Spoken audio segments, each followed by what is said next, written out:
Welcome to That's Good Sports. I am Brandon. It's fitting the Judge and Rhule were hired on the same day, but completely idiotic that they weren't both hired by the same team, Perna.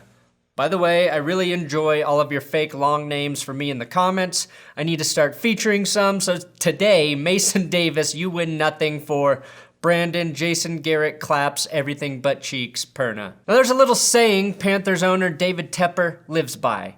A saying that helped him become a billionaire. If it drools, it rules. And that's why Matt Rhule was his guy. Now the NFL coaching hiring train will not stop. Each team rushing to not take their time for the most important decision of the offseason. Giants and Panthers get their guys, the Browns are still searching, and greedy Tom Brady will probably play for another team in 2020. All that on That's Good Sports.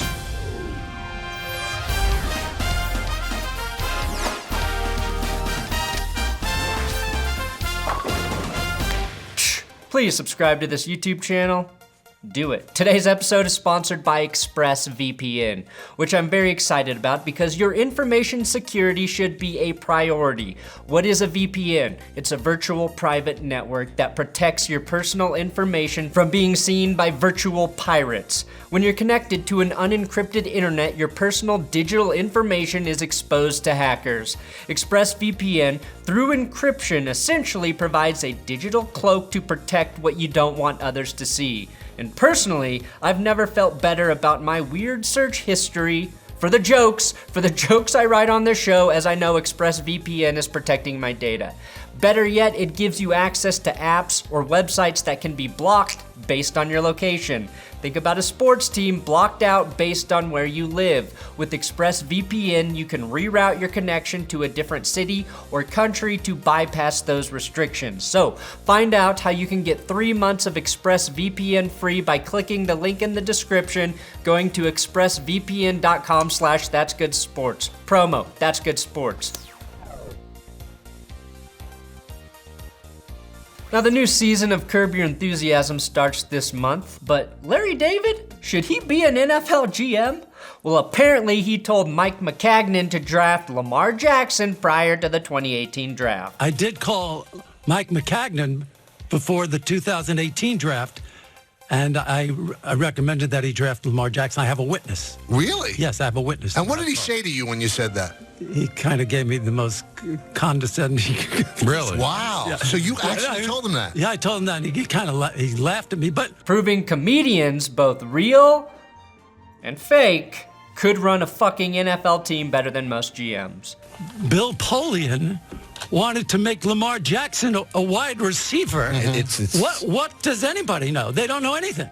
I mean, they know more about drafting quarterbacks than I did, and just because he wasn't a popular selection. No, they don't. Yeah. They really don't. I'm sure the new season of Curb Your Enthusiasm will be great. And I'm also sure Jets fans will continue to have no enthusiasm to curb for years under Adam Gase. Now, will Tom Brady play for another team or stay in New England? Well, I think if Josh McDaniels leaves, there's a snowball's chance in Bill Belichick's fiery asshole of Brady staying in Boston. Tom is on the decline. We can all see it, and his passing numbers back that up. So he should retire. But Tom tolerates Bill Belichick. But Tom needs Josh McDaniels. And if you thought Tom looked bad with Joshy calling the plays this year, just wait until you see him with a lesser coordinator whose playbook only includes colonoscopy under his plays for 43-year-old men. If Belichick steps down and McDaniels moves into the head coaching spot in New England, I think Brady definitely comes back, but I also don't believe that's happening.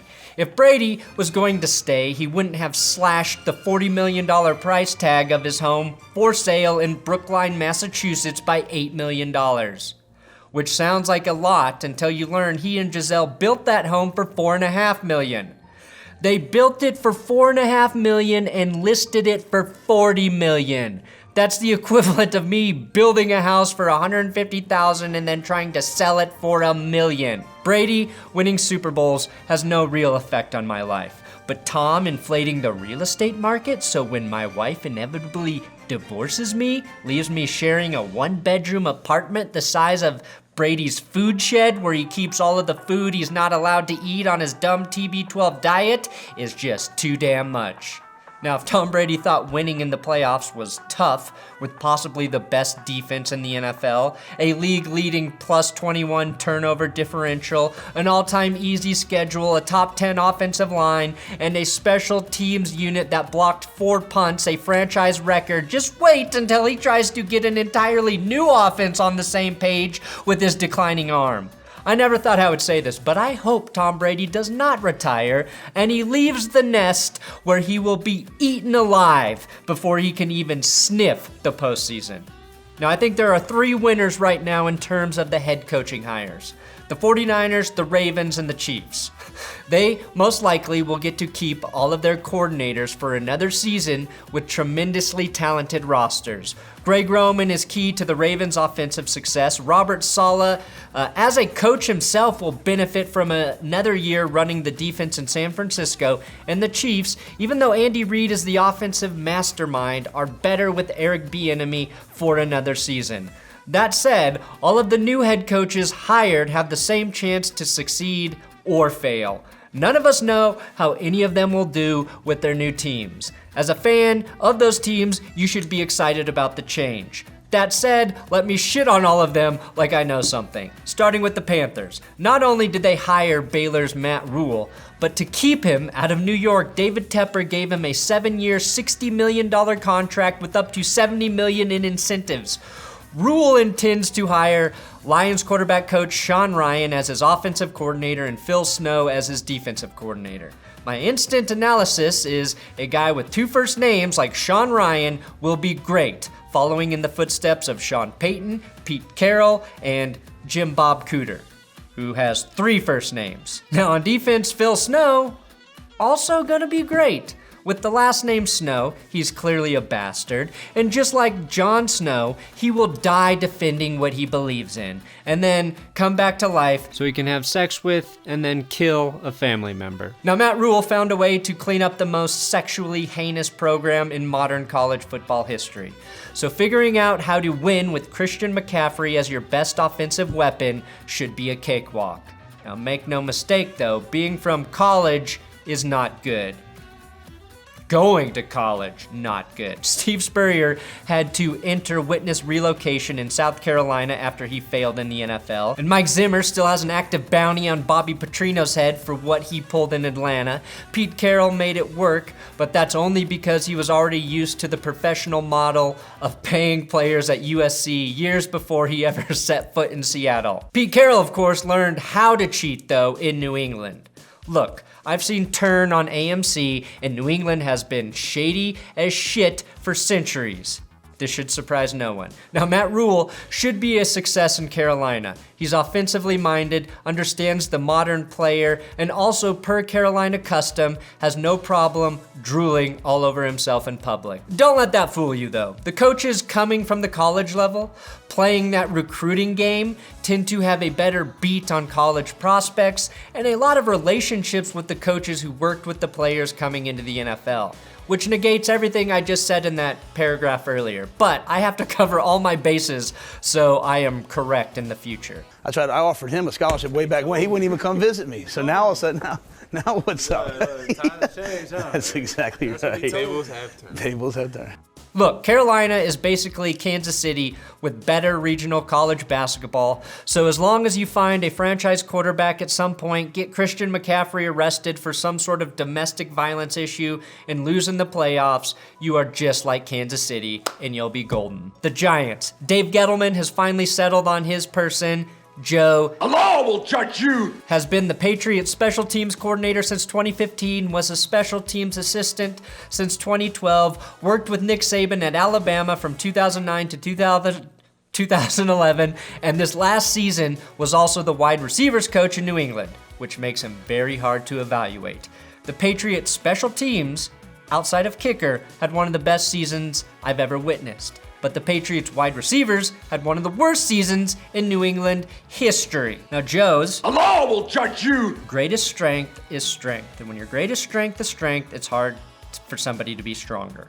And that puts him into the conversation with guys like Robert Saleh, Mike Vrabel, and Adam Gase.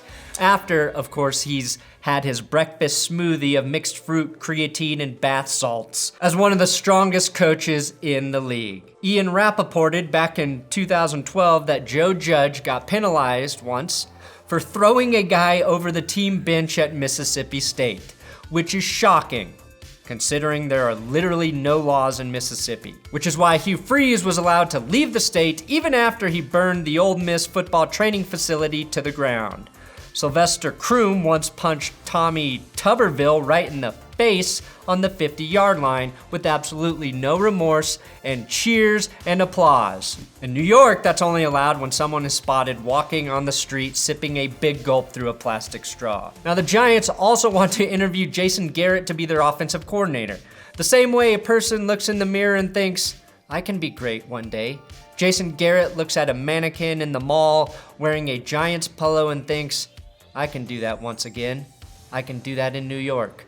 One of the underrated qualities a head coach must possess is the ability to absorb blame, shame, and punishment for any and all mistakes of the organization. And in this quality alone, Jason P., I went to Princeton and I'm special, Garrett is the NFL's most elite coach to be your offensive coordinator / blame sack. Joe, how do you explain the defense giving up 6 passing touchdowns today? Well, you're gonna have to ask Jason about that. But he coaches the offense, Joe. Next question. Finally, the Browns are interviewing Eagles defensive coordinator Jim Schwartz today. Thursday, it's Vikings offensive coordinator Kevin Stefanski. Friday, it's Patriots offensive coordinator Josh McDaniels, who sucked with the Broncos. Also, generally just a sucky guy who has no integrity and cannot be trusted to even coach your team if you hire him. Already interviewed by the Browns, Eric Bieniemy, Greg Roman, and Robert Saleh. And just to be extra thorough, they do intend to go to Vince Lombardi's grave and interview him with the help of Elon Musk and Tyler Henry, where science and fiction meet for the purposes of football. Now, the Browns want to have a deal in place for their head coach by Saturday, per sources. So what will likely happen is what always happens. They will commit to process-based decision-making, go through an intricate, detail-oriented process, evaluate highly skilled professional coaching candidates with excellent resumes and sterling reputations, and then select the worst possible candidate imaginable, the Cleveland way. Oh, you interviewed 17 coaching candidates with a combined 12 Ivy League educations, incredible stories of overcoming moderately difficult adversity, and then decided to hire the fry cook who nailed your 3 a.m. order at Wendy's? Great job, Cleveland. I honestly don't know. I just don't know anymore. What the fuck, man? What the fuck, Cleveland? You Browns fans deserve better.